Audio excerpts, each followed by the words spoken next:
You already know I love a good scrap buster project. So today, we're going to be making this patchwork drawstring backpack, complete with a pocket on the inside, a button closure, and adjustable tie straps. This is sure to become your new favorite bag.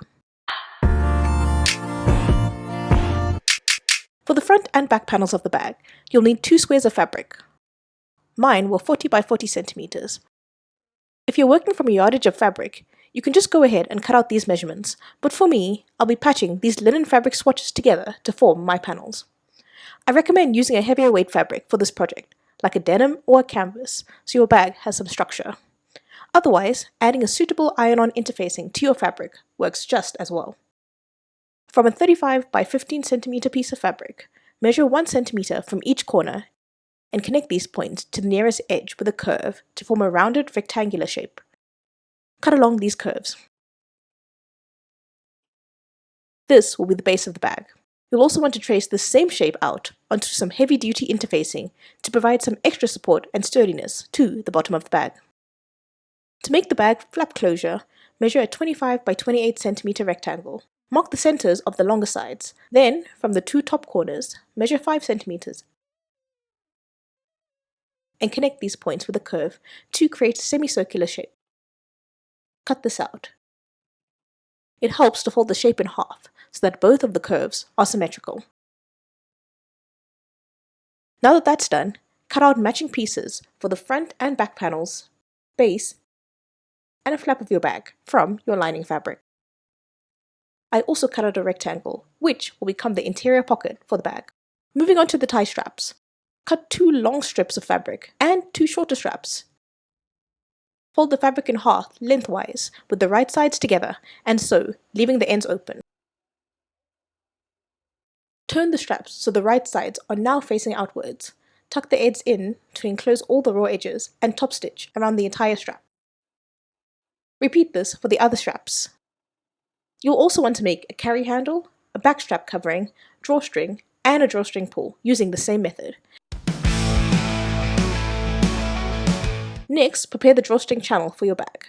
With the right side facing away from you, fold the top edge of the back panel over by 4 centimeters and stitch this down, leaving the ends open. Repeat this on the front panel.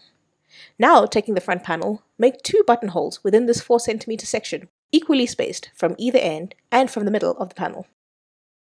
Open up these buttonholes using a seam ripper. A helpful tip I like to use is to place a pin on the top of the stitches that you're ripping towards to prevent you from extending the hole too far. Turning our attention to the closure flap of the bag, place the lining and the outer fabric right sides together, then sew and overlock along the curved edge. Turn the flap right side out. Press the curve flat before top stitching it down. This completes all the components for the bag outer. To begin assembly, place the back panel right sides facing up on your workspace. Place the bag flap closure with the lining side down on top of the back panel, spacing it equally from either side of the panel and at about 10 centimeters from the top. Next, place the long straps side by side in the middle of the flap with about a 2 centimeter overlap. Curve the carry handle and place it on either end of the straps so that it lines up with the edges of the flap, as shown. Pin all of these in place. Then move the long straps out of the way and grab your shorter straps. Using the base panel of the bag as a guide to see how far apart you should place your bottom straps, you can then pin these in place. Now, unlike how I've pinned them, they should be lying on top of the back panel with the edges aligned instead of sort of dangling off the panel. Now you can sew a straight stitch over all of these components to attach them. 1955, the year it all began, rock and roll exploded across this great land. Elvis on TV. To hide the raw edges around the flap, position your backstrap covering piece over the top and top stitch along all the edges to enclose the previous seams for a neat finish. Once everything is sewn onto the back panel, place the front panel right sides down on top of it and sew along the 2 side seams to create a tube shape. Then, pin the base panel to the bottom of this tube, lining up all the edges. You'll notice I already sewed the heavy-duty interfacing to the base panel to make this whole process a little bit easier for me. Then, sew along the edge to attach.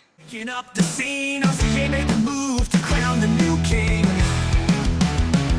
For the bag button closure, sew a buttonhole in the center of the bag flap, about 3 centimeters from the end, and open it up like all the other buttonholes we've done in this project. Then fold the flap over to close the bag and mark where the buttonhole hits the front panel. At this point, insert the back of the jeans button from the wrong side of the fabric. Then align the front of your button with this section, flip everything over to the wrong side, and hammer the back of the button all the way into the front.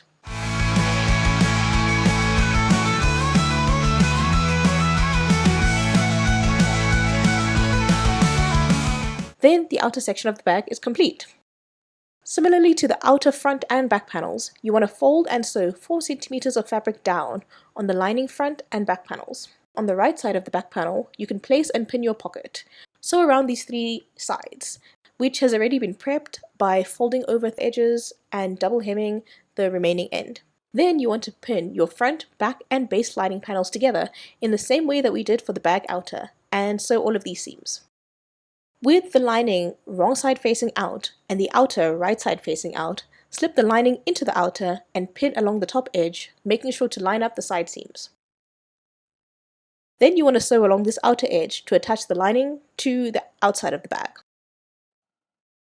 To create the drawstring channel, top stitch along the bag just above the 4 centimeter seam line we made earlier.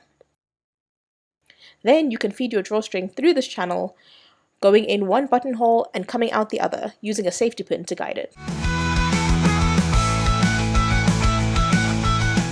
And to make this easier to pull, you want to wrap that last piece of fabric strip that we prepared earlier around one of the drawstrings to encase it, and then sew along this fold line.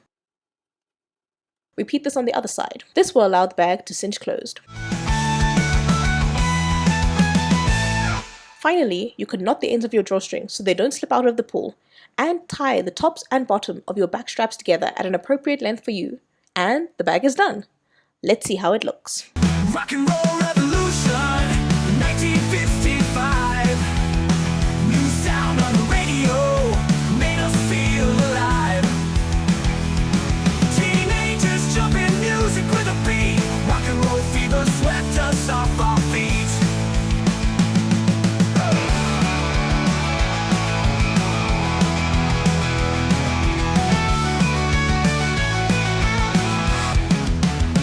Rock and roll revolution, 1955. New sound on the radio made us feel alive. Teenagers jumping music with a Thanks for sticking around. Let me know what you think. Until next time, keep it jazzy.